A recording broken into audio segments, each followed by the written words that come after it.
जय श्री कृष्ण साथियों, गहन विचार में आपका स्वागत है। आशा करते हैं आप सब अच्छे होंगे। साथियों, किसी ने क्या खूब कहा है, माँ की एक दुआ जिंदगी बना देगी। खुद रोएगी मगर तुमको हंसा देगी। कभी भूल कर भी माँ को मत रुलाना। आंसू की एक ही बूंद पूरी दुनिया को डुबा देगी। करो दिल से सजदा तो इबादत बनेगी। माँ बाप की सेवा अमानत बनेगी। खुलेगा जब तुम्हारे गुनाहों का खाता तो माँ बाप की सेवा जमानत बनेगी। पिता की उपस्थिति सूर्य के समान होती है। सूर्य अवश्य ही गर्म होता है, यदि न हो तो अंधकार छा जाता है।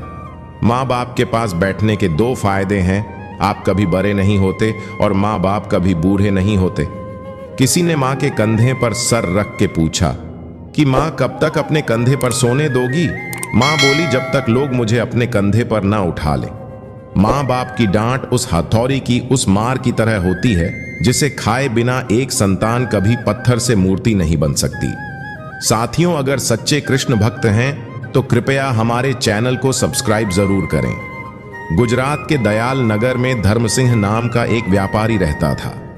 जब उसकी मृत्यु का समय निकट आया तो उसने अपने पुत्र को बुलाकर कहा कि बेटा, मेरे पास धन संपत्ति तो नहीं है जो मैं तुम्हें विरासत में दूं, पर मैंने जीवन भर सच्चाई और प्रामाणिकता से काम किया है, तो मैं तुम्हें आशीर्वाद देता हूं कि तुम जीवन में बहुत सुखी रहोगे और धूल को भी हाथ लगाओगे तो वह सोना बन जाएगी।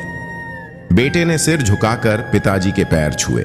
पिता ने सिर पर हाथ रखकर आशीर्वाद दिया और संतोष से अपने प्राण त्याग दिए।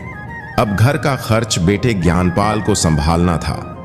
उसने एक छोटी सी ठेलागाड़ी पर अपना व्यापार शुरू किया। धीरे धीरे व्यापार बढ़ने लगा।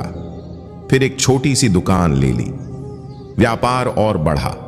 अब नगर के संपन्न लोगों में उसकी गिनती होने लगी।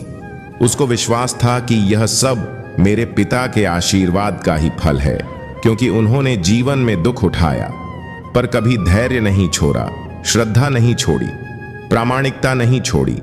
इसलिए उनकी वाणी में बल था और मैं अपने पिता के आशीर्वाद से ही फला फूला हूं और सुखी हुआ हूं। उसके मुंह से बार बार यह बात निकलती थी। एक दिन ज्ञानपाल के एक मित्र ने पूछा कि तुम्हारे पिता की वाणी में इतना बल था तो वह स्वयं संपन्न क्यों नहीं हुए, सुखी क्यों नहीं हुए। ज्ञानपाल ने कहा कि मैं पिता की ताकत की बात नहीं कर रहा हूं, मैं उनके आशीर्वाद की ताकत की बात कर रहा हूं। इस प्रकार वह बार बार अपने पिता के आशीर्वाद की बात करता तो लोगों ने उसका नाम ही रख दिया, बाप का आशीर्वाद। ज्ञानपाल को इससे बुरा नहीं लगता था। वह कहता कि मैं अपने पिता के आशीर्वाद के काबिल निकलूं, यही चाहता हूं। ऐसा करते हुए कई साल बीत गए। वह विदेशों में व्यापार करने लगा। जहां भी व्यापार करता उसे बहुत लाभ होता। एक बार उसके मन में आया कि मुझे लाभ ही लाभ होता है तो मैं एक बार नुकसान का अनुभव करूं। तो उसने अपने एक मित्र से पूछा कि ऐसा व्यापार बताओ कि जिसमें मुझे नुकसान हो। मित्र को लगा कि इसको अपनी सफलता और धन का घमंड आ गया है। इसका घमंड दूर करने के लिए इसको ऐसा धंधा बताऊं कि इसको नुकसान ही नुकसान हो। तो उसने उसको बताया कि तुम भारत से लौंग खरीदो और जहाज में भरकर अफ्रीका के जंजीबार में जाकर बेचो। ज्ञानपाल को यह बात ठीक लगी। उस मित्र ने सोचा, जंजीबार तो लौंग का ही देश है। व्यापारी वहां से लौंग भारत में लाते हैं और यहां लाकर 10-12 गुना भाव पर बेचते हैं। लौंग भारत में खरीद कर जंजीबार में बेचेगा तो इसमें साफ नुकसान सामने दिख रहा है। परंतु ज्ञानपाल ने तय किया कि मैं भारत में लौंग खरीद कर जंजीबार खुद लेकर जाऊंगा। देखूं पिता का आशीर्वाद कितना साथ देता है। नुकसान का अनुभव लेने को उसने भारत में भारी मात्रा में लौंग खरीदी और जहाज में भरकर खुद जंजीबार द्वीप पहुंचा। जंजीबार में सुल्तान का राज्य था। ज्ञानपाल जहाज से उतरकर लंबे रेतीले रास्ते पर वहां के व्यापारियों से मिलने को जा रहा था। उसे सामने से सुल्तान जैसा व्यक्ति पैदल सिपाहियों के साथ आता हुआ दिखाई दिया। उसने किसी से पूछा कि ये कौन है। उन्होंने कहा कि यह सुल्तान है। सुल्तान ने उसको सामने देखकर उसका परिचय पूछा। उसने कहा कि मैं भारत के गुजरात के प्रांत दयाल नगर का व्यापारी हूं और यहां पर व्यापार करने आया हूं। सुल्तान ने उसको व्यापारी समझकर उसका आदर किया और उससे बात करने लगा। ज्ञानपाल ने देखा कि सुल्तान के साथ सैकड़ों सिपाही हैं, परंतु उनके हाथ में तलवार बंदूक आदि कुछ भी ना होकर बड़ी बड़ी चलनियां हैं। उसको आश्चर्य हुआ।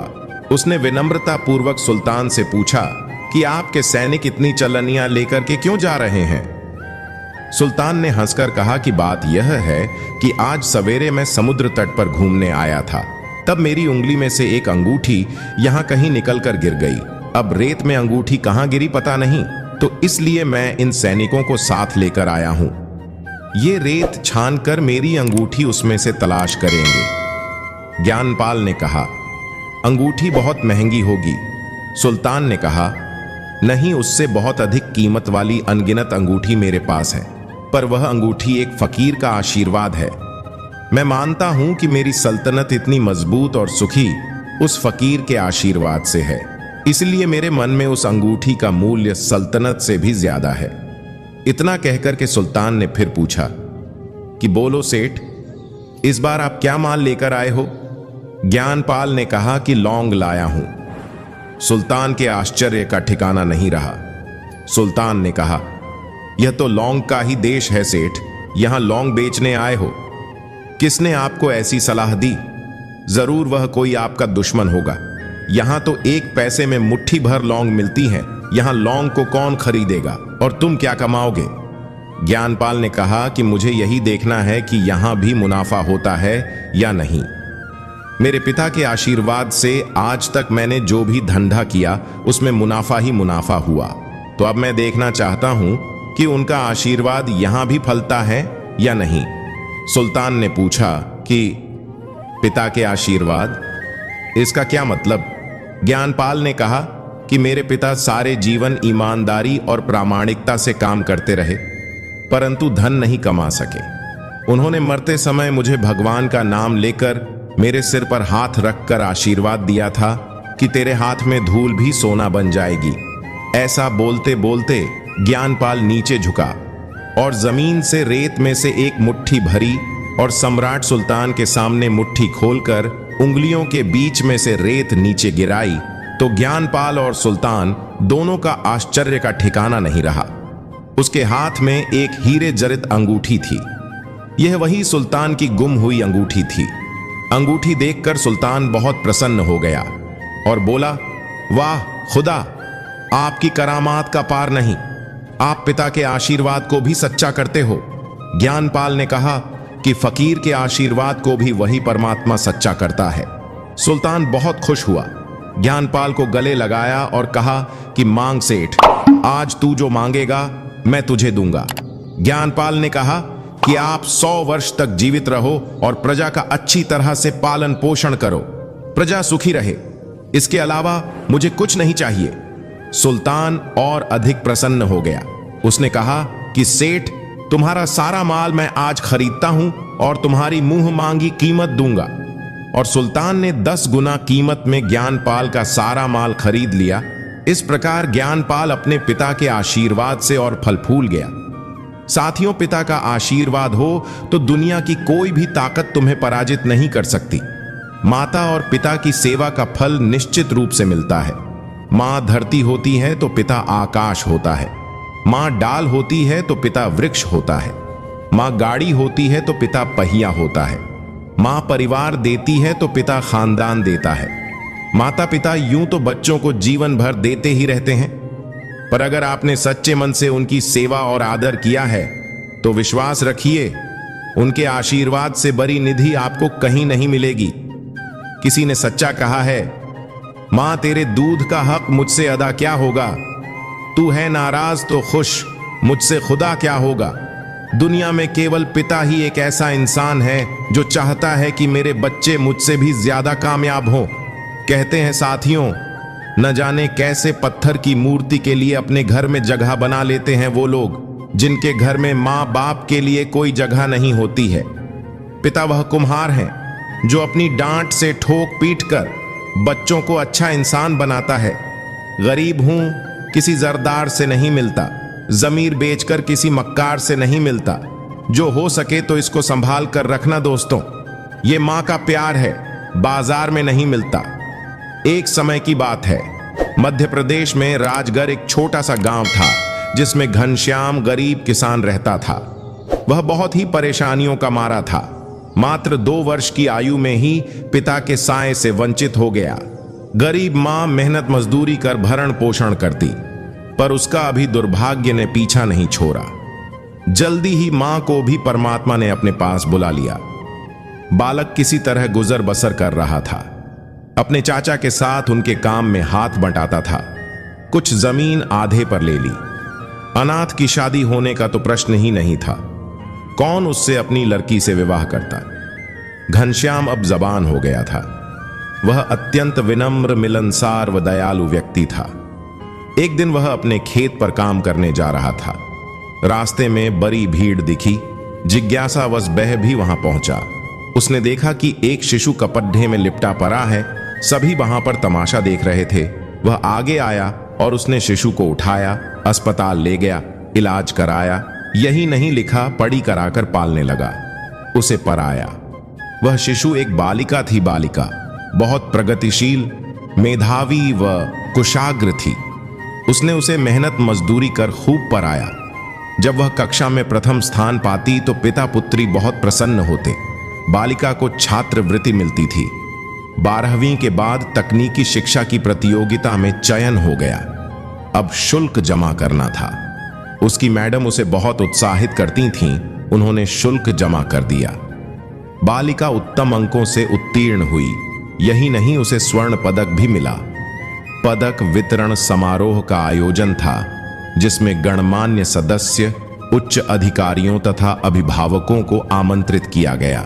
समारोह में बालिका के नाम की घोषणा की गई। बालिका मंच पर गई। उसने अधिकारियों से अपने पिता को बुलाने की प्रार्थना की। उसकी प्रार्थना स्वीकार कर अधिकारियों ने उसके पिता को भी मंच पर बुलाया। अब पदक लेने का समय आया तो तुरंत उसने पूरा श्रेय अपने पिता को समर्पित किया और कहा, मैं तो मात्र एक धागा हूं, जो भी हूं अपने पिता के समर्पण का ही परिणाम हूं। पूरा श्रेय मेरे पिता को है। वास्तविक हकदार वे ही हैं, उनको ही यह स्वर्ण पदक समर्पित करती हूं। अपनी जुबान की ताकत उन मां बाप पर कभी मत आजमाओ जिन्होंने तुम्हें बोलना सिखाया है। साथियों, आशीर्वाद जैसी और कोई संपत्ति नहीं। बालक के मन को जानने वाली मां और भविष्य को संवारने वाले पिता, यही दुनिया के 2 महान ज्योतिषी हैं। बस इनका सम्मान करो तो तुमको भगवान से भी कुछ मांगना नहीं पड़ेगा। अपने बुजुर्गों का सम्मान करें, यही भगवान की सबसे बड़ी सेवा है। पिता वह आसमां है जिसका साया दुख में भी छाया देता है और सुख में भी। पिता भगवान का वह आशीर्वाद है जो जिंदगी में असफल होने पर भी मिलता है और सफल होने पर भी। दम तोड़ देती है माँ बाप की ममता जब बच्चे कहते हैं कि तुमने हमारे लिए किया ही क्या है। मुफ्त में सिर्फ माँ बाप का प्यार मिलता है। इसके बाद दुनिया में हर रिश्ते के लिए हमें कुछ न कुछ मूल्य चुकाना पड़ता है। माँ बाप दुनिया में सबसे बड़ी नियामत है। माँ न हो तो दिल को दिलासा दिलाने वाला कोई नहीं होता, और बाप न हो तो जिंदगी की दौड़ में मशवरा देने वाला कोई नहीं होता। माँ बाप की दवाई की पर्ची खो जाती है, लेकिन बेटा वसीयत को बहुत संभाल के रखता है। माँ के हाथ का खाना और चांटा दोनों बड्ढे लाजवाब थे। कितने भी खा लो पेट नहीं भरता। माँ बाप की जिंदगी गुजर जाती है बेटे की लाइफ बनाने में, और बेटा स्टेटस लिखता है, my wife is my life. किसी ने क्या खूब कहा है, हर रिश्ते में मिलावट देखी, कच्चे रंगों की सजावट देखी। सालों साल से देखा है माँ को, न उसके चेहरे पर थकावट देखी, न ममता में कोई मिलावट देखी।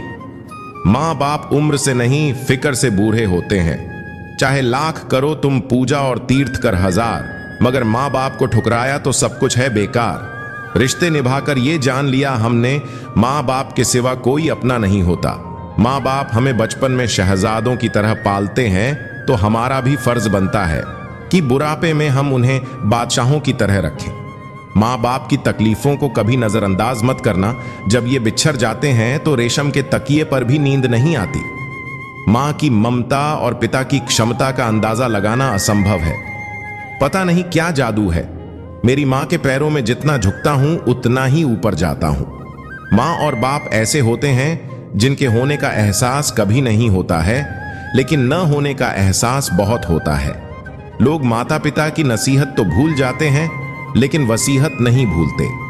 मंजिल दूर और सफर बहुत है, छोटी सी जिंदगी की फिक्र बहुत है। मार डालती ये दुनिया कब की हमें, लेकिन माँ की दुआओं में असर बहुत है। किसी ने क्या खूब कहा है, पिता फूल है कांटों के संग, तो फूलों की खुशबू है माँ। पिता रात में ध्रुव तारे सा, तो दिशा दिखाती है माँ। पिता ठंड में सूरज जैसा, तो गर्मी में शीतल छांव है माँ। पिता सहन का स्तंभ है, तो मर्यादा है माँ। माँ देवी होती है तो पिता भगवान होता है।